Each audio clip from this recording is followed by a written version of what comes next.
നമ്മൾ വിചാരിക്കും ഇപ്പോൾ താൽക്കാലികമായി ഒരു വെടിനിർത്തൽ പ്രഖ്യാപിച്ചിട്ടുണ്ടല്ലോ, സമാധാനിക്കാമെന്ന്. ഇത് അമേരിക്കയും ഇസ്രായേലും യൂറോപ്യൻ രാജ്യങ്ങളിൽ ഒറ്റപ്പെടുന്നതിൻ്റെ സൂചന മനസ്സിലാക്കിക്കൊണ്ട് വളരെ ആസൂത്രിതമായി കൊണ്ടുവന്ന താൽക്കാലിക വെടിനിർത്തലാണ്. ഇസ്രായേൽ എന്ന ഭീകരരാഷ്ട്രത്തെയും അവരെ പിന്താങ്ങുന്ന ബ്രിട്ടനും അമേരിക്കയും ഉൾപ്പെടെയുള്ള ആയുധം വിൽപ്പന നടത്തുന്ന രാജ്യങ്ങൾ 1948 രൂപം കൊണ്ട ഇസ്രായേൽ എന്ന ഭീകരരാഷ്ട്രം വെടിനിർത്തൽ എത്ര തവണ പ്രഖ്യാപിച്ചിട്ടുള്ളൂ എന്ന് ഇവിടെ ഇരിക്കുന്ന ഓരോ മനുഷ്യർക്കും, കാര്യങ്ങൾ വിലയിരുത്തുന്ന മനുഷ്യർക്ക് മനസ്സിലാക്കാൻ കഴിയുന്ന ഒരു സാഹചര്യമാണ്. നമുക്കറിയാം, ലോകത്താദ്യമായി ഇസ്രായേലിൻ്റെ മുഖത്ത് നോക്കിയിട്ട് നിങ്ങൾ നടത്തുന്നത് ഭീകര പ്രവർത്തനമാണ്, നിങ്ങൾ ലോകത്തിലെ ഏറ്റവും വലിയ ഭീകര രാഷ്ട്രമാണ് എന്ന് പ്രഖ്യാപിച്ചത് നമ്മുടെ രാഷ്ട്രപിതാവായ മഹാത്മാഗാന്ധിജിയാണ്. ആ മഹാത്മാഗാന്ധിജിയെ 1947 നമ്മുടെ രാജ്യത്തിന് സ്വാതന്ത്ര്യം നേടുന്നതിന് മുമ്പ് തന്നെ സെയിം സഫറിംഗ് എന്നാണ് മഹാത്മാഗാന്ധി പലസ്തീൻ ജനതയുടെ പോരാട്ടത്തെക്കുറിച്ച് അദ്ദേഹത്തിൻ്റെ വിഖ്യാതമായ രചനയിൽ രേഖപ്പെടുത്തിയിട്ടുള്ളത്. സെയിം സഫറിംഗ് എന്ന് പറയുമ്പോൾ 1947 ഇന്ത്യയുടെ 2ാം സ്വാതന്ത്ര്യ സമരം, നമുക്ക് സ്വാതന്ത്ര്യം നേടുന്ന സമരം, 1857 1ാം സ്വാതന്ത്ര്യ സമരം, എത്ര കാലമാണ് മനുഷ്യപക്ഷത്ത് നിന്ന നമ്മളെ, നമ്മുടെ നാടിനെ ഇന്ന് നമ്മൾ ഒരുമിച്ച് കൂടി ഈ പ്രദേശത്ത് നിൽക്കുമ്പോൾ അങ്ങനെ പോലും അവസരമില്ലാതെ അതിനിഷ്ഠൂരമായി ഷൂവിൻ്റെ ചുവറ്റടിയിൽ അതിനിഷ്ഠൂരമായി നമ്മുടെ പൂർവികരെ എത്രയോ ആളുകളെയാണ് കൊന്നൊടുക്കിയത് ബ്രിട്ടൻ എന്ന് പറയുന്ന സാമ്രാജ്യത്വ ശക്തി. ആ ബ്രിട്ടനാണ് ആ സാമ്രാജ്യത്വ ശക്തിത്വത്തിൻ്റെ നേർക്കാഴ്ചയിലേക്ക് ഇന്ന് ജനതയെ കൊണ്ടെത്തിച്ചിട്ടുണ്ട് എങ്കിൽ ലോകത്തിൻ്റെ കണ്ണ് തുറക്കുകയാണ് ഗസയിലേക്ക്. ലോകത്തിൻ്റെ മനുഷ്യരായി പിറന്ന മുഴുവൻ ജനങ്ങളും പലസ്തീനൊപ്പം ചേരുകയാണ്. ആ മനുഷ്യപക്ഷം ചേരുവാൻ വേണ്ടിയാണ് ആബാലവൃദ്ധം ജനങ്ങളും ഇന്ന് ഈ കൊട്ടുകാടിൻ്റെ സായം സന്ധ്യയിൽ ഒരുമിച്ച് കൂടിയിട്ടിരുന്നെന്നും ഞാൻ വിശ്വസിക്കുന്നു. നമുക്കറിയാം, അമേരിക്കയുടെ മുൻ പ്രസിഡന്റായിരുന്ന ബറാക് ഒബാമ, അദ്ദേഹം പറഞ്ഞ ഒരു പോയിന്റ് ഉണ്ട്. കഴിഞ്ഞ ഒരു മാസക്കാലം മുമ്പ് ഒരു ഇംഗ്ലീഷ് പത്രത്തിൽ വന്ന വളരെ ശ്രദ്ധിക്കാതെ പോയ ഒരു പോയിന്റ് ആയിരുന്നു അത്. ആ പോയിന്റ് ഇങ്ങനെയായിരുന്നു: നിങ്ങൾക്ക് കാണാൻ പോകുന്നത് ഈ കാണിച്ചു കൂട്ടുന്ന നിഷ്ഠൂരമായ പ്രവർത്തനത്തിന് അമേരിക്കയ്ക്ക് മുന്നിൽ നിന്നുകൊണ്ട് ബറാക് ഒബാമ പറയുകയാണ്, പലസ്തീൻ ജനതയുടെ, ഗസയിലെ ജനതയുടെ മനുഷ്യപക്ഷം ചേർന്നുകൊണ്ട് ബറാക് ഒബാമയ്ക്ക് പറയാതിരിക്കാൻ കഴിഞ്ഞില്ല. വരും കാലഘട്ടങ്ങളിൽ ഗസയിലെ പിഞ്ചു കുഞ്ഞുങ്ങളുടെ കടുത്ത മനസ്സിന്റെ ഉടമകളായി ആ പിഞ്ചു കുഞ്ഞുങ്ങൾ മാറുന്നു എങ്കിൽ നിങ്ങൾക്ക് ഒഴിഞ്ഞു മാറാൻ കഴിയില്ല എന്ന് വിവരമുള്ള അമേരിക്കയുടെ മുൻ പ്രസിഡന്റ് ബറാക് ഒബാമ വിളിച്ചു പറഞ്ഞിട്ടുണ്ട്. എങ്കിൽ പ്രിയമുള്ളവരെ, ഈ പലസ്തീൻ യുദ്ധം ഇന്നലെ തുടങ്ങിയതല്ല, നാളെ അവസാനിപ്പിക്കും, മറ്റന്നാൾ വീണ്ടും തുടങ്ങും. നിങ്ങൾ വെടിനിർത്തൽ എന്ന് പറയുമ്പോൾ പലസ്തീനിൽ അല്ലെങ്കിൽ ഗസയിൽ ഇസ്രായേൽ വെടിനിർത്തൽ പ്രഖ്യാപിക്കും, നിങ്ങൾ ഏറ്റെടുക്കും, പ്രഖ്യാപിക്കും. പക്ഷേ വീണ്ടും ഞങ്ങൾ തുടങ്ങും. യുദ്ധമെന്ന് വിളിക്കാൻ കഴിയുമോ ഈ പലസ്തീൻ യുദ്ധത്തെ, ഈ പലസ്തീൻ പോരാട്ടത്തെ? എങ്ങനെ കഴിയും? വെള്ളമില്ല, കുടിക്കാൻ വെള്ളമില്ല, കഴിക്കാൻ അന്നമില്ല, വെളിച്ചമില്ല, ശ്വസിക്കാൻ വായു പോലുമില്ല. 2 കൈയും നീട്ടി ആകാശത്തിലൂടെ പറന്നു പോകുന്ന വിമാനത്തിന് മുന്നിൽ 10,000 പേർക്കുന്ന പിഞ്ചു കുഞ്ഞുങ്ങൾ തടിച്ചു കൂടുന്ന സമയത്ത് അവർക്ക് ഭക്ഷണപ്പൊതിയായി ഇട്ടുകൊടുക്കുകയാണ്. ആർത്തിമൂത്ത് ദിവസങ്ങളായി ഭക്ഷണം കഴിക്കാനായി ആ കുഞ്ഞുങ്ങൾ അവിടേക്ക് അടുത്ത് ചെല്ലുമ്പോൾ ആ ഭക്ഷണപ്പൊതി ഏറ്റെടുത്ത് കഴിക്കാൻ പൊട്ടിക്കുമ്പോൾ അത് പൊട്ടിച്ചിതറിക്കൊണ്ട് ആ പിഞ്ചു കുഞ്ഞുങ്ങൾ ചിന്നിച്ചിതറുന്ന സാഹചര്യമാണ് നമുക്ക് കാണാൻ കഴിയുന്നത്. നമുക്കറിയാമല്ലോ, ഒരു ഹിന്ദ് എന്ന് പറയുന്ന ഒരു പെങ്കുച്ചുണ്ടായിരുന്നു. ആ കുട്ടിക്ക് കേവലം 6 വയസ്സ് മാത്രമേ അതിന് വയസ്സുള്ളായിരുന്നു. ആ കുട്ടിയെ പോസ്റ്റ്മോർട്ടം ചെയ്ത റിപ്പോർട്ടർമാർ പ്രകാരം ലോകത്ത് ഒരു ഡോക്യുമെന്റ് പ്രചരിപ്പിച്ചപ്പോൾ, കാൻ യൂണിവേഴ്സിറ്റിയിലെ ആ ഒരു ഡോക്യുമെന്ററി പുറത്തു വന്നപ്പോൾ അതിനകത്തു നിന്നും വായിച്ചെടുക്കാൻ കഴിഞ്ഞത്, ആ കുട്ടിയുടെ ദേഹത്തു നിന്നും ഇസ്രായേൽ പട്ടാളം കൊന്നൊടുക്കിയത് മാത്രമല്ല 355 വെടിയുണ്ടകളാണ് 6 വയസ്സ് മാത്രം പ്രായമുള്ള ആ പിഞ്ചോമനവരുടെ ശരീരത്തിൽ നിന്നും ഏറ്റെടുക്കാൻ കഴിഞ്ഞത്. പ്രിയമുള്ളവരെ, ഇത്ര നിഷ്ഠൂരമായാണ് ഈ കുഞ്ഞുങ്ങളെ കൊന്നെടുക്കുന്നത്. 6 വയസ്സിന്റെ മാത്രം പ്രായമുള്ള കേവലം 355 വെടിയുണ്ടകൾ എന്ന് പറയുമ്പോൾ ഇതിനി അതിൻ്റെ ശരീരത്ത് ഒരു വെടിയുണ്ടയേക്കാൻ സ്ഥലമില്ല. അത്രത്തോളം അതിനിഷ്ഠൂരമായി കൊലപ്പെടുത്തുന്ന പലസ്തീന്റെ മണ്ണിൽ 948 തൊട്ട് തുടങ്ങിയിരിക്കുന്ന ഈ ഏകപക്ഷീയമായ കൊലപാതകങ്ങൾ ലോകം കണ്ടു നിൽക്കുകയാണ്. ഇസ്രായേലിന്റെ ഈ ഭീകരതയ്ക്കെതിരെ മനുഷ്യത്വമുള്ളവർ മനുഷ്യപക്ഷം ചേർന്നുകൊണ്ട് സംസാരിക്കുകയാണ്. നമ്മുടെ ഈ ഒരുമിച്ച് കൂടൽ, നമ്മുടെ ഈ ഐക്യപ്പെടൽ മനുഷ്യപക്ഷം ചേർന്നുകൊണ്ടാണ്. ഇതൊരിക്കലും നമുക്ക് വെറുതെയാവില്ല എന്നുള്ള യാഥാർത്ഥ്യത്തോടെയാണ് കൊട്ടുകാട് കൂട്ടായ്മയും നമ്മുടെ നാട്ടിലും പലസ്തീനിൽ നടക്കുന്ന ഒരു സംഭവ വികാസമല്ലേ നമ്മൾ എന്ത് പ്രതികരിക്കണമെന്ന് ചോദിച്ചാൽ നമ്മളും പ്രതികരിക്കണം. നമ്മൾ പ്രതികരിക്കണം എന്തുകൊണ്ടെന്ന് ചോദിച്ചാൽ നാം മനുഷ്യരാണെന്നുള്ള ബോധ്യത്തിൽ നമ്മൾ പ്രതികരിക്കണം. നമ്മുടെ ഉള്ളിൽ മനുഷ്യത്വമുണ്ട് എന്ന് തെളിയിക്കാൻ വേണ്ടിയുള്ള ഒരു ഒരുമിച്ച് കൂടലാണ് ഈ സായം സന്ധിയിൽ ഇവിടെ കൊട്ടുകാട് കൂട്ടായ്മ ഒരുക്കിയിട്ടുള്ളത്. കൂടുതലായി നീട്ടി പറയുന്നില്ല. ഇവിടെ വിഷയാവതരണ പ്രഭാഷണം നടക്കാറുണ്ട്, ഉദ്ഘാടന പ്രഭാഷണം നടക്കാറുണ്ട്, നല്ല പ്രഭാഷണങ്ങൾ നടക്കാറുണ്ട്. അതുകൊണ്ട് തന്നെ ചുരുക്കുന്നു. ഈ പ്രഭാഷണത്തിന്, ഈ സായം സന്ധ്യയിലെ ഈ മനുഷ്യപക്ഷം ചേർന്നുകൊണ്ടുള്ള കൂട്ടായ്മയ്ക്ക് പ്രൗഢമായ ഈ സമ്മേളനം ഉദ്ഘാടനം ചെയ്യാൻ വേണ്ടി നമ്മുടെ നാട്ടിൻ്റെ പ്രിയങ്കരനായ MLA, നമ്മുടെ സുഹൃത്തും ആയ ബഹുമാനപ്പെട്ട ഡോക്ടർ സുജിത്ത് വിജയപിള്ള സാറിനെ ആദരവോടെ കൊട്ടുകാട് കൂട്ടായ്മയ്ക്ക് വേണ്ടി ക്ഷണിക്കുന്നു.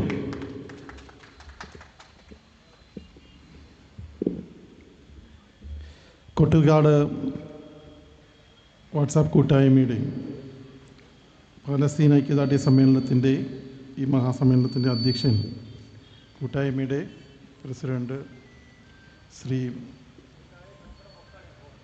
സിറാജ് കൊട്ടുകാട് അവർ, സ്വാഗതമർപ്പിച്ച ശ്രീ സക്കീർ ഹുസൈൻ അവർ, വേദിയിൽ സന്നിഹിതരായിരിക്കുന്ന മഹൽ ഇമാം സയ്യിദ് ഷാമിൽ ഇർഫാരി ആട്ടിരി തങ്ങൾ അവർ, ബഹുമാനായിട്ടുള്ള ശ്രീ അഡ്വക്കേറ്റ് ജി മുരളീധരൻ അവർ, ശ്രീ കെ യൂസഫ് സലീം അവർ, ശ്രീ നിസാം PVK തുടങ്ങി ഇവിടെ അല്പസമയത്തിനുള്ളിൽ എത്തുമെന്ന് പ്രതീക്ഷിക്കുന്ന ബഹുമാനായ മുൻ മന്ത്രി ശ്രീ ഷിബു ബേബി ജോൺ അവർ, നമ്മളെല്ലാം വളരെ പ്രതീക്ഷയോടെ കാത്തിരിക്കുന്ന മാധ്യമപ്രവർത്തകനും പ്രഭാഷകനുമൊക്കെ ശ്രീ അഭിലാഷ് മോഹനൻ, ബഹുമാനായ നാട്ടുകാരെ, പ്രിയമുള്ളവരെ, കൊട്ടുകാട് കൂട്ടായ്മ നേരത്തെ നടത്തിയിട്ടുള്ള ഓരോ പ്രവർത്തികളും കാണുമ്പോൾ നമുക്കെല്ലാം അഭിമാനമാണ്. നമ്മൾ ഈ നാട്ടുകാരാണ് എന്ന് കൂടുതൽ സന്തോഷിപ്പിക്കുന്ന രീതിയിലുള്ള പ്രവൃത്തികൾ കൂട്ടായ്മയുടെ ഭാഗത്തുനിന്നുണ്ടായി എന്നുള്ളത് എടുത്തു പറയേണ്ടതാണ്. അതെല്ലാം മാധ്യമ ശ്രദ്ധ നേടുകയും ചെയ്തു. പക്ഷേ ഇത് നമ്മളെ സംബന്ധിച്ചിടത്തോളം, മലയാളികളെ സംബന്ധിച്ചിടത്തോളം ഒരു പുതുമയല്ല. ഇത് നാടിൻ്റെ അങ്ങോളം ഇങ്ങോളം നിത്യേന നടക്കുന്ന ഒരു കാഴ്ചയാണ്.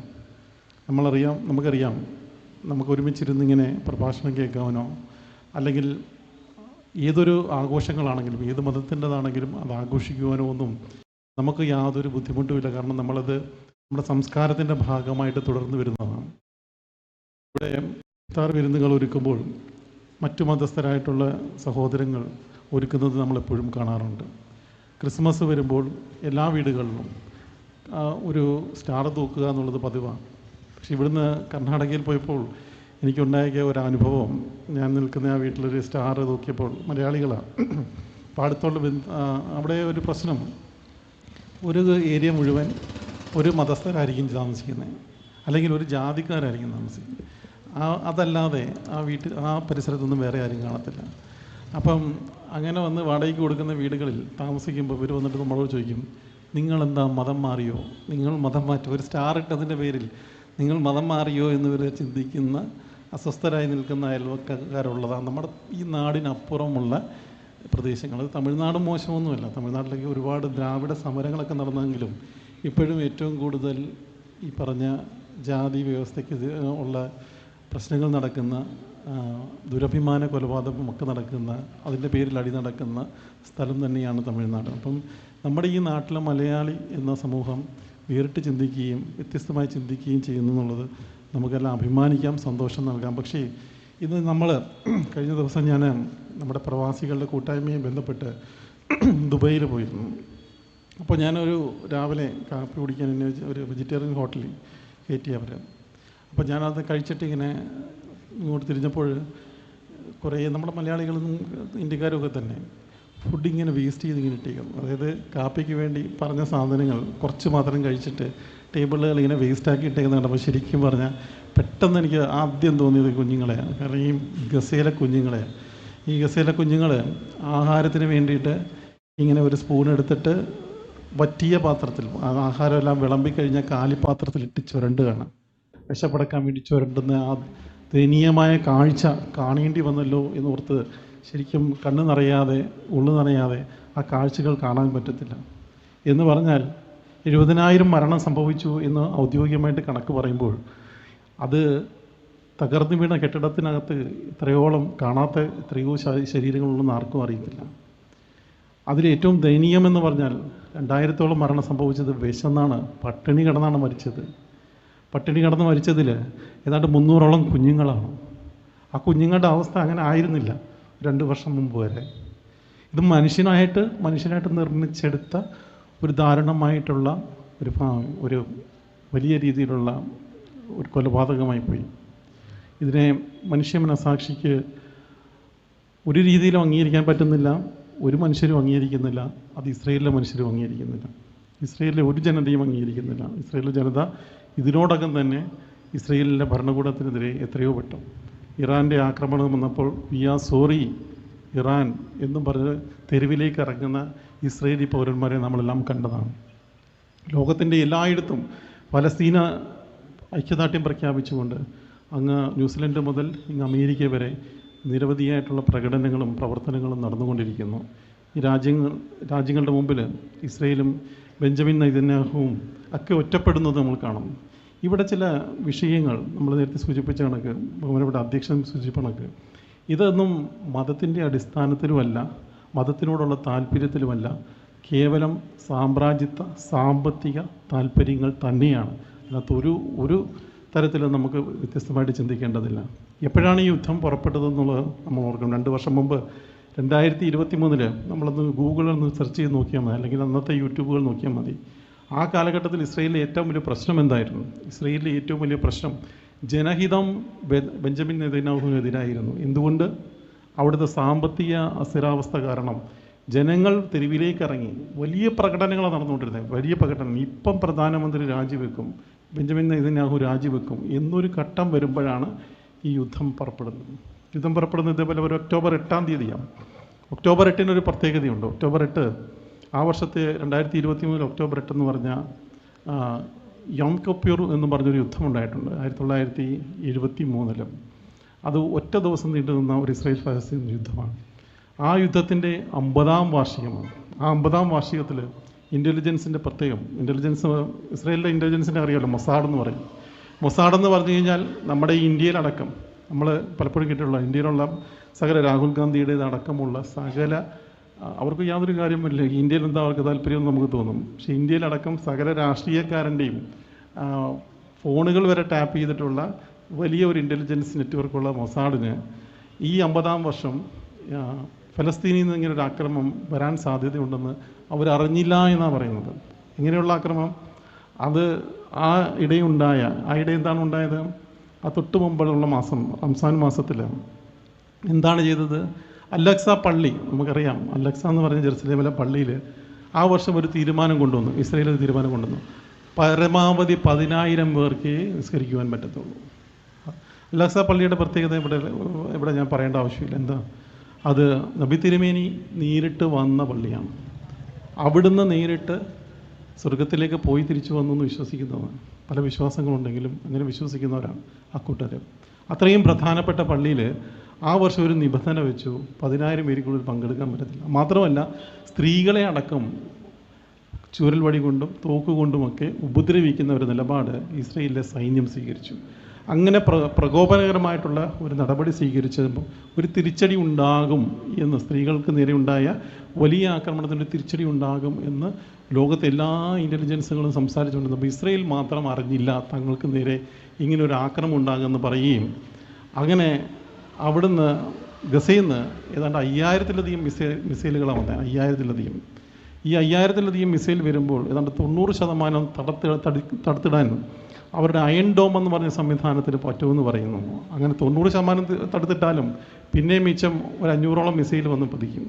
അപ്പോൾ അത്രയും വലിയ രീതിയിലുള്ളൊരു പദ്ധതി ഹമാസ് ആസൂത്രണം ചെയ്തപ്പം ഈ മൊസാഡ് അറിഞ്ഞില്ല എന്ന് പറയും, ഇസ്രയേൽ അറിഞ്ഞില്ല എന്ന് പറയുന്നത് ഇത് തന്നെ ഏറ്റവും വലിയ പച്ചക്കള്ളമാണ്. അവരുടെ രഹസ്യ സംഘടനയ്ക്ക് അറിഞ്ഞില്ല എന്ന്. ഈ കള്ളം ഈ അടുത്തിടയ്ക്കും ആവർത്തിച്ചു. എപ്പോഴാണ് ഖത്തറിനെ ആക്രമിക്കുന്നത് നമ്മൾ? ഖത്തറിൻ്റെ പ്രത്യേകത എന്താണ്? ഖത്തറിലാണ് അമേരിക്കയുടെ ഏറ്റവും വലിയ, അമേരിക്കയ്ക്ക് പുറത്തുള്ള സൈനിക ക്യാമ്പ്, ഏഷ്യയിലെ ഏറ്റവും വലിയ സൈനിക ക്യാമ്പ്, അമേരിക്കയുടെ ഏറ്റവും വലിയ സൈനിക ക്യാമ്പ്, ഏറ്റവും കൂടുതൽ സൈനികരുള്ള ഒരു താവളം, ഒരു രാജ്യത്തേക്ക് ഒരു രാജ്യം മിസൈൽ അയക്കുമ്പോൾ അമേരിക്ക അറിഞ്ഞിട്ടേ ഇല്ല. അമേരിക്കയുടെ ഇൻ്റലിജൻസ് ഫെയിലായി എന്നാണ് പറയുന്നത്. എത്രത്തോളം വലിയ കളമാണ്! ഇവർ രണ്ട് രാജ്യങ്ങളും കൂടെ മനുഷ്യരെ അങ്ങനെയാണ് പൊട്ടന്മാരാക്കിയാണ്. ആടിനെ പട്ടിയാക്കുക, പിട്ടയെ പേപ്പട്ടിയാക്കുക, എന്നിട്ട് തല്ലിക്കൊല്ലുക എന്ന് നമ്മുടെ മലയാളത്തിൽ പറയുന്ന അതേ പരിപാടി തന്നെയാണ് ഈ രണ്ട് രാജ്യങ്ങളും ചെയ്തുകൊണ്ടിരിക്കുന്നത്. അങ്ങനെ ഖത്തറിനെ ആക്രമിച്ചപ്പോൾ പെട്ടെന്ന് എന്താണ് ഡൊണാൾഡ് ട്രംപ് പറയുന്നത്? അറിഞ്ഞില്ല, കണ്ടില്ല. ഇതിനെ ഇപ്പം താണ്ടേ എൻ്റെ ഫോൺ അദ്ദേഹത്തിൻ്റെ മടിയിൽ നിന്നും ആ കാഴ്ചകൾ കാണണം. മടിയിലൊരു ഫോൺ എടുത്ത് വെച്ചിട്ട് അതെടുത്തിട്ട് നേരെ ഖത്തറിലെ രാജാവിനെ വിളിച്ചിട്ട് അങ്ങോട്ട് പറയുകയാണ്, മാപ്പ് പറയാം. അപ്പം പെട്ടെന്ന് ഇസ്രായേൽ പ്രധാനമന്ത്രി അദ്ദേഹത്തിനോട് മാപ്പ് പറയുകയാണ്. അങ്ങനെ അവർ തമ്മിലുള്ള പ്രശ്നം സെറ്റിൽ ചെയ്യണം. ഇതൊക്കെ അരിയാഹാരം കഴിക്കുന്നതെന്ന് പറയും. ആരെങ്കിലും വിശ്വസിക്കുമോ? ഈ പ്രവർത്തികളെല്ലാം നടക്കുന്നത്, ഇങ്ങനെയുള്ള പ്രവർത്തികൾ, ഇങ്ങനെയുള്ള നാടകങ്ങളെല്ലാം ചെയ്യുമ്പോഴും ഗസയിലെ ജനങ്ങൾക്ക് യാതൊരു സ്വസ്ഥതയുമില്ല. നമ്മൾ ഈ പറയുന്ന 70,000 മരണത്തിനപ്പുറം കുഞ്ഞുങ്ങളുടെ മാനസിക നില ഒന്ന് ആലോചിച്ച് നോക്കും. ഓരോ നിമിഷവും മരണപ്പെടാം എന്നുള്ള ഭയത്തിൽ ജീവിക്കുന്ന ഓരോ സ്ത്രീകളുടെയും മാനസിക നില ഭ്രാന്തിൻ്റെ അടുത്തെത്തി കാണും അവരുടെ ജീവിതം. ഒന്ന് ആലോചിച്ച് നോക്കൂ. 20 ലക്ഷത്തിലധികം ജനങ്ങൾ പലായനം ചെയ്തിട്ട് രാജ്യം വിട്ടു പോയിട്ടുണ്ട്. അവരുടെ അവസ്ഥ എന്തായിരിക്കും? അങ്ങനെ പറഞ്ഞാലും തീരാത്ത കൊടും ക്രൂരതകൾ കൊണ്ട് നിറഞ്ഞ ഒരു ഭൂമിയായി മാറിയിരിക്കുന്നു. ഇപ്പം വെടിനിർത്തൽ എന്ന് പറയുന്നത് നമുക്ക് വിശ്വസിക്കാൻ പറ്റത്തില്ല. ഒരു കാരണവശാൽ ആ രീതിയിലുള്ള പ്രവർത്തികളായിരുന്നു ഇത്രയും നാളും ഈ കാലം അത്രയും ഇസ്രയേലിൻ്റെ ഭാഗത്തു നിന്നുണ്ടായത്. അപ്പം അതിനാൽ എല്ലായിടത്തും ലോകത്തിൻ്റെ എല്ലാ കോണുകളിൽ നിന്നും അതാത് രാജ്യങ്ങളിൽ നിന്നും ആദ്യം ഇന്ത്യൻ ഭരണകൂടവും മറുത്തൊരു തീരുമാനമൊക്കെ എടുത്തിരുന്നു. ഈ യുദ്ധം തുടങ്ങിയ കൂടുമ്പോൾ നമ്മുടെ പ്രധാനമന്ത്രി, നമ്മുടെ കേന്ദ്രം ഭരിക്കുന്ന സർക്കാർ ചരിത്രത്തിലാദ്യമായിട്ട് ഇസ്രയേലിന് അനുകൂലമായിട്ടൊരു നിലപാട്. കാരണം നമ്മുടെ രാജ്യത്തിൻ്റെ ചരിത്രം നേരത്തെ പറഞ്ഞു, രാജ്യം ഇവിടെ ഭൂജാതമായ ആ കാലഘട്ടം തൊട്ട് ബഹുമാനപ്പെട്ട പ്രധാനമന്ത്രി ശ്രീ നെഹ്റുവിൻ്റെ കാലം തൊട്ട് നമ്മളെന്നും ഐക്യദാർഢ്യം പ്രഖ്യാപിച്ചിരുന്നത് പലസ്തീനോടൊപ്പമായിരുന്നു. ആ നിലപാടിൽ നിന്നും പിന്നോക്കം പോകാൻ ആദ്യം ഒരു ലാഞ്ചനയൊക്കെ ഉണ്ടായി. ജനരോക്ഷം, ജനഹിതം അതിനെതിരാണെന്ന് കണ്ടപ്പോൾ പെട്ടെന്ന് ആ നിലപാടിൽ നിന്നും തിരുത്തുവാൻ കേന്ദ്ര ഗവൺമെൻറ് തയ്യാറായി എന്നുള്ളത് നമുക്കും ഒരു പാഠമാണ്. ലോകത്തെമ്പാടും ഇത്തരണത്തിൽ ഇസ്രയേലിനും അമേരിക്കയ്ക്കും അനുകൂലമായിട്ട് നിലപാടെടുക്കുന്ന ഓരോ രാജ്യത്തിലെയും പൗരന്മാർ ഉയർന്നു തന്നെ പ്രവർത്തിക്കേണ്ടതാണ്. അവരെ ശരിക്കും പറഞ്ഞാൽ നമ്മളാണ് അവർക്ക് ഈ പറഞ്ഞ ഡൊണാൾഡ് ട്രംപ് നമുക്കെതിരെ 50% തീരുവ പ്രഖ്യാപിച്ചിരിക്കുകയാണ്. നമ്മളാണ് തീരുവ പ്രഖ്യാപിക്കേണ്ടത്. അമേരിക്ക അടക്കമുള്ള ഉൽപ്പന്നങ്ങൾ തീരുവ പ്രഖ്യാപിക്കണം, സ്വയം തീരുവ പ്രഖ്യാപിക്കണം. അവരെ പൂർണ്ണമായിട്ട് നമ്മൾ ബോയ്ക്കോട്ട് ചെയ്യുന്ന ഓരോ ആമസോണിലും നമ്മൾ കുത്തുമ്പോഴും ഓർത്തോണം, ഇത് നമ്മുടെ സഹോദരങ്ങൾക്കെതിരെ നടത്തിയിട്ടുള്ള പോരാട്ടങ്ങൾക്ക് പിന്താങ്ങുന്ന ഒരു രാജ്യത്തിന് വേണ്ടിയിട്ടാണ് നമ്മൾ വിരലുകൾ അമർത്തുന്നത്. അതുകൊണ്ട് അങ്ങനെയുള്ള രാജ്യങ്ങളെ ഒറ്റപ്പെടുത്തുവാൻ ജനം തയ്യാറാണ്. അപ്പോൾ ഞാൻ ദീർഘിപ്പിക്കുന്നില്ല. അഭിലാഷ് മോഹൻ ഇവിടെ വരികയും അദ്ദേഹത്തിൻ്റെ വരികൾ, എനിക്ക് കുറച്ചും കൂടെ സമയം ഉണ്ടാവുമല്ലോ. അപ്പോൾ ഞാൻ അദ്ദേഹം വരാൻ കുറച്ച് വൈകുന്നതിനല്ലേ നമുക്ക് ഇതിൻ്റെ ഒരു ചരിത്രവും കൂടെ വേണമെങ്കിലൊന്ന് സൂചിപ്പിച്ചു പോകാം. ശരിക്കും പറഞ്ഞു കഴിഞ്ഞാൽ ജൂതന്മാർ മനസ്സിലാക്കേണ്ടതും ലോകം മനസ്സിലാക്കേണ്ടതും ഈ ജൂതന്മാരെ ഏറ്റവും കൂടുതൽ, അല്ലെങ്കിൽ ഇസ്രയേൽ എന്ന രാജ്യത്തിനെ ഏറ്റവും കൂടുതൽ സപ്പോർട്ട് ചെയ്തിട്ടുള്ള അതിൻ്റെ ചരിത്രം എടുത്ത് നോക്കിക്കഴിഞ്ഞാൽ മുസ്ലിം ഭരണകൂടങ്ങളായിരുന്നു ആ രാജ്യത്ത്, ജെറുസലേമിൽ. കാരണം അവരുടെ ഒരു ചരിത്രം പറയുകയാണെങ്കിൽ ഇസ്രയേൽ എബ്രാഹിമിൻ്റെ സന്തതികൾ ഇസ്രയേൽ ഉണ്ടാക്കുന്നു. ഇസ്രയേൽ എന്ന ജൂതന്മാരെല്ലാം കൂടി ചേർന്നുണ്ടാകുന്നു. പക്ഷേ കൊടിയ ദാരിദ്ര്യം കാരണം, കൊടിയ ഫാമിൻ കാരണം അവർ ഈജിപ്തിലേക്ക് പോകുന്നു. ഈജിപ്തിലെ 400 വർഷം അടിമകളായി ജീവിക്കുന്നു. അവിടെ ജീവിക്കാൻ പറ്റാത്തൊരവസ്ഥ വന്നപ്പോൾ നമ്മളെല്ലാം മോശ എന്ന് വിളിക്കുന്ന മൊസാദ് അദ്ദേഹത്തിൻ്റെ നേതൃത്വത്തിൽ അവിടെ നിന്ന് പലായനം ചെയ്ത് തിരിച്ച് ജെറുസലേമിലേക്ക് വരുന്നു. ഇതാണല്ലോ ചരിത്രം. പിന്നെ ഇങ്ങോട്ടുള്ള ഒരു കാലഘട്ടത്തിൽ നോക്കുകയാണെങ്കിൽ പല യുദ്ധങ്ങൾ നടന്നിട്ടുണ്ട്. ഈ ജൂതന്മാർക്കെതിരെ പല യുദ്ധങ്ങൾ നടന്നിട്ടുണ്ട്. ബാബിലോണിയക്കാർ യുദ്ധം ചെയ്തു, അടിമകളാക്കിയിട്ടുണ്ട്. ആ അടിമകളാക്കിയപ്പോൾ ബാബിലോണിയക്കാർ ഒരു സൗജന്യം ചെയ്തു. ജെറുസലേമിൽ നാട്ടുരാജാവായിട്ടിരിക്കാൻ ചില ജൂതന്മാർക്കൊക്കെ അനുമതി കൊടുത്തിട്ടുണ്ട്. ആ കാലത്തിലാണ് നമ്മൾ കേട്ടിട്ടുള്ള ദാവീദിൻ്റെയും പിന്നെ അത് കഴിഞ്ഞിട്ടുള്ള ശലോമോനാണ് ശരിക്കും പറഞ്ഞാൽ ആദ്യമായിട്ട് അവർക്കൊരു ക്ഷേത്രം ഉണ്ടാക്കി കൊടുക്കുന്നത്, ജൂതന്മാർക്കൊരു ക്ഷേത്രം ഉണ്ടാക്കി കൊടുക്കുന്നത്. അത് കഴിഞ്ഞിട്ട് പിന്നീട് ഹെറോദിൻ്റെ കാലഘട്ടത്തിലാണ് നമ്മുടെ യേശുദേവൻ ജനിക്കുന്നതും. യേശുദേവൻ്റെ കാലഘട്ടം ഹെറോദിൻ്റെ കാലഘട്ടം. അപ്പോൾ ഹെറോദിൻ്റെ കാലഘട്ടത്തിലാണ് യേശുദേവനെ ക്രൂശിക്കുന്നത് എന്നുള്ളത് മനസ്സിലാക്കണം. അത് കഴിഞ്ഞ് കുറച്ച് നാൾ കഴിയുമ്പോഴത്തേക്കും പേർഷ്യൻകാർ വന്നിട്ട് അത് ഏറ്റെടുത്തു. ഈ ഓരോ രാജാക്കന്മാർ ഏറ്റെടുക്കുമ്പോഴും ആദ്യം ചെയ്യുന്നതാണ് ഇവരെ അങ്ങനെ ലോകത്തിൻ്റെ പല സ്ഥലത്തേക്കും ചിന്നിച്ചിതറിച്ചിടുക, അവരെ കൊല്ലുക, ജൂതന്മാരെ കൊല്ലുക എന്നുള്ളതാണ്. അങ്ങനെ പിന്നീട് റോമക്കാർ വന്നപ്പോഴാണ് ഏറ്റവും നിഷ്ഠൂരമായിട്ട് ജൂതന്മാരെ കൊന്നത്. ലോകത്തിൻ്റെ പല ഭാഗത്തേക്കും ചിന്നിച്ചിതറി. അതിന് ഡയസപ്പോറ എന്നാണ് പറയുന്നത്.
അങ്ങനെ ലോകത്തിൻ്റെ പല ഭാഗത്തേക്കും ചിന്നിച്ചിതറിപ്പോയ ആ ഒരു ജൂതവംശരെ പിന്നെ ഏതാണ്ട് 7 നൂറ്റാണ്ടുകൾക്ക് ശേഷം എന്ന് പറഞ്ഞാൽ വിശുദ്ധ ഇസ്ലാം മതം രൂപീകരിച്ചതിന് ശേഷം വിശുദ്ധ ഖുർആനിനകത്ത് പറഞ്ഞ് അതിനകത്ത് പരാമർശങ്ങളുണ്ട്. ജൂതന്മാരെക്കുറിച്ച് പരാമർശങ്ങളുണ്ട്, മൂസാ നബിയെക്കുറിച്ച് പരാമർശങ്ങളുണ്ട്.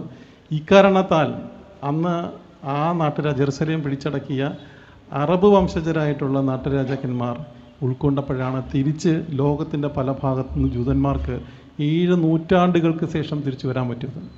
അത് ഇവർ ഈ ഭരണകൂടം മറന്നുപോയി എന്നാണ്. പിന്നീട് അങ്ങോട്ടും ഇങ്ങോട്ടും ഒരുപാട് കുരിശുദ്ധങ്ങളുടെ കാലങ്ങളിലുണ്ടായിട്ടുണ്ട്. ഈ പല ലോകത്ത് അമേരിക്കയിൽ അതുപോലെ ഇംഗ്ലണ്ടിൽ നിന്നും ജൂതന്മാരെ പൂർണ്ണമായിട്ടും അക്കാലഘട്ടത്തിൽ യൂറോപ്യൻ രാജ്യങ്ങളിലെ പല രാജ്യങ്ങളും ഫ്രാൻസ് അടക്കമുള്ള രാജ്യങ്ങളിൽ നിന്നും പുറത്താക്കിയപ്പോഴും ജൂതന്മാരെ പിന്നെയും തിരിച്ച് ഉൾക്കൊള്ളാൻ തയ്യാറായത് അന്നത്തെ ജെറുസലേം ഭരിച്ചിരുന്ന അറബ് വംശജരായിട്ടുള്ള രാജാക്കന്മാരായിരുന്നു. പിന്നെ ഓട്ടോമൻ സാമ്രാജ്യം പ്രസിദ്ധമായിട്ടുള്ള ഓട്ടോമൻ സാമ്രാജ്യം വന്നപ്പോഴാണ് കൂടുതൽ പേരെ ഉൾക്കൊണ്ടുകൊണ്ട് ജെറുസലേം എന്ന ഒരു വലിയ ഒരു പ്രദേശം തന്നെ നമ്മുടെ ജൂതന്മാർ ഏറ്റെടുക്കുന്ന രീതിയിലേക്കൊക്കെ വന്നു.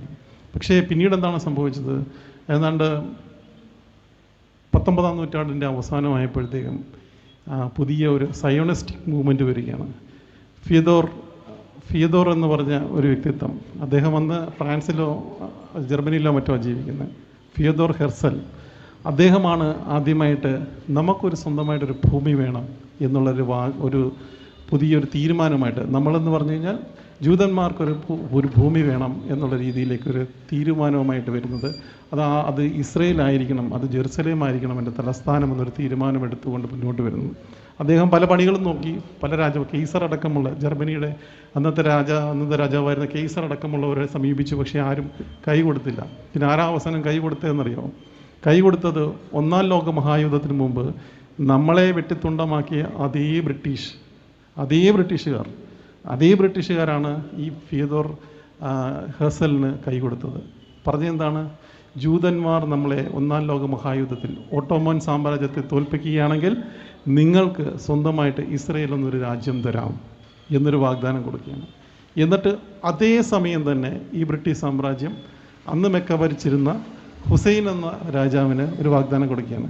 നിങ്ങൾ ഞങ്ങളെ ഓട്ടോമൻ സാമ്രാജ്യത്തെ തോൽപ്പിക്കുവാൻ വേണ്ടി കൈ കൊടുക്കുകയാണെന്നുണ്ടെങ്കിൽ ഞങ്ങൾ ഫലസ്തീൻ എന്നൊരു രാജ്യം പൂർണ്ണമായിട്ടും അറബ് രാജ്യമാക്കി തരാം എന്ന് അവർക്കും വാക്ക് കൊടുത്തു. അതേ സമയം തൊട്ട് മൂന്നാമതായിട്ടൊരു വാഗ്ദാനം കൊടുത്തു, അത് ഫ്രാൻസിന് പറഞ്ഞു, നിങ്ങൾ ഞങ്ങളോടൊപ്പം നിൽക്കുകയാണെങ്കിൽ, ഒട്ടോമൻ രാജ്യത്തെ തോൽപ്പിക്കുകയാണെങ്കിൽ നമുക്ക് ഇത് വീതിച്ചെടുക്കാം, കുറച്ച് ഭാഗം നിങ്ങൾക്കും ബാക്കി ഭാഗം നമുക്കുമായിട്ട് വീതിച്ചെടുക്കാം എന്ന് ഒരേ സമയത്ത് തന്നെ 3 കരാറുണ്ടാക്കിയ ആ ചതിയൻ രാജ്യത്തിൻ്റെ പേരാണ് ബ്രിട്ടൻ.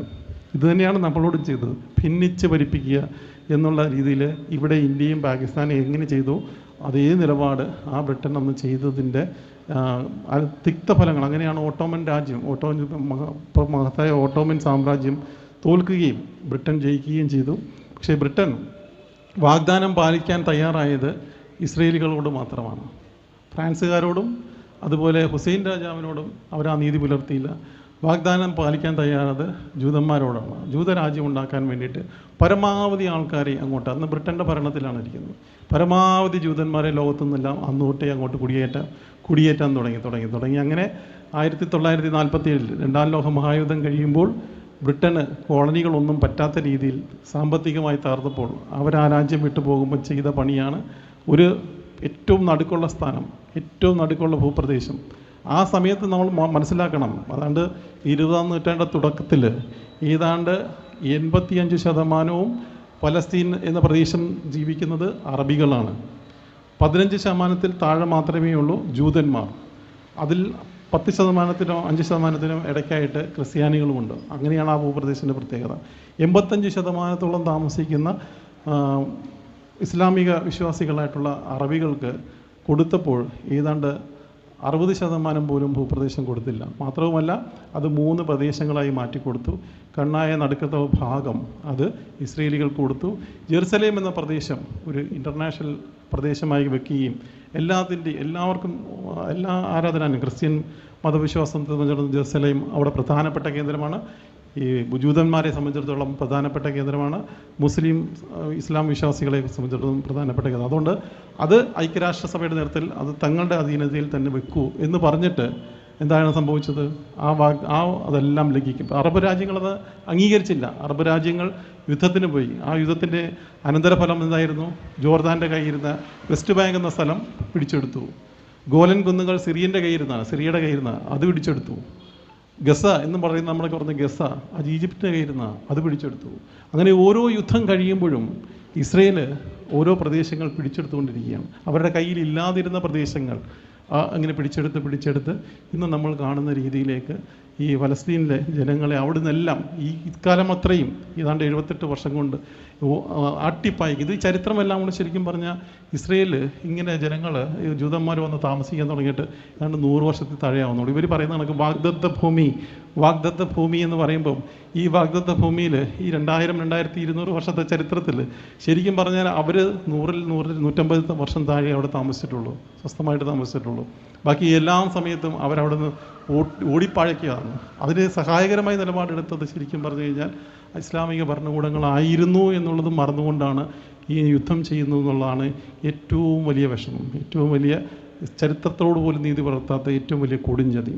ഇന്ന് ഒരു മാധ്യമ പ്രവർത്തകന് റിപ്പോർട്ട് ചെയ്യാൻ പറ്റാത്ത ഭൂമിയായി മാറിയിരിക്കുക. 300-ലധികം മാധ്യമ പ്രവർത്തകരാണ് അവിടെ കൊല ചെയ്യപ്പെട്ടത്. ഏതാണ്ട് 150ഓളം ഹോസ്പിറ്റലുകളാണ് ബോംബിട്ട്. സാധാരണഗതിയിൽ യുദ്ധത്തിനൊരു നീതിയുണ്ട്. യുദ്ധനീതിയിൽ മാധ്യമ പ്രവർത്തകരെ, അതുപോലെ റെഡ് ക്രോസ് അടക്കമുള്ള സംഘടനകളെ എന്ന് പറഞ്ഞാൽ യുദ്ധത്തിൽ സഹായിക്കാൻ വരുന്ന സംഘടനകളെ അങ്ങനെ 750ഓളം റെഡ് ക്രോസിൻ്റെ വോളണ്ടിയേഴ്സാണ് അവിടെ മരണപ്പെട്ടത്. 1500ഓളം 150 ഡോക്ടർമാരാണ് മരണപ്പെട്ടത് ഈ ആശുപത്രി ബോംബിട്ടപ്പം എന്ന് പറഞ്ഞാൽ ചികിത്സിക്കാൻ ഡോക്ടർമാർ, ആരോഗ്യ പ്രവർത്തകർ 1500ഓളം ആരോഗ്യ പ്രവർത്തകർ. ഇങ്ങനെ ഒരു രീതിയിലും ന്യായീകരിക്കാൻ പറ്റാത്ത എവിടെയൊക്കെയാണ്, അതായത് സ്ത്രീകളും കുട്ടികളുമാണ് ഏറ്റവും കൂടുതൽ മരണപ്പെട്ടത്. നമ്മൾ കുട്ടികളുടെ കാര്യം പറയുമ്പോൾ സ്ത്രീകളും അതേപോലെ ഒരുപാട് പേരാണ് മരണപ്പെട്ടത്. അപ്പോൾ സാധാരണഗതിയിൽ യുദ്ധത്തിനൊരു നീതിയുണ്ട്. യുദ്ധത്തിൽ രണ്ട് രാജ്യങ്ങൾ തമ്മിൽ യുദ്ധം ചെയ്യുമ്പം അതിൻ്റെ ആർമി, അതിൻ്റെ സൈന്യത്തെ മാത്രമേ ആക്രമിക്കാൻ പാടുള്ളൂ എന്നൊരു നീതിയുണ്ട്. അവിടുത്തെ സാധാരണ പൗരന്മാരെ ആക്രമിക്കാൻ പാടില്ല. ഈ യുദ്ധനീതികളെല്ലാം തകർത്തുകൊണ്ടാണ് ഇസ്രയേൽ ഈ യുദ്ധം നടത്തിക്കൊണ്ടിരിക്കുന്നത്. സാധാരണക്കാരനെ, സാധാരണ ഫ്ലാറ്റുകൾ, നമ്മൾ 2 വർഷം മുമ്പുള്ള ഫലസ്തീനും ഇപ്പോഴത്തുള്ള ഫലസ്തീനും തമ്മിൽ ചിത്രങ്ങൾ ഒരുപാട് വരുന്നുണ്ട്.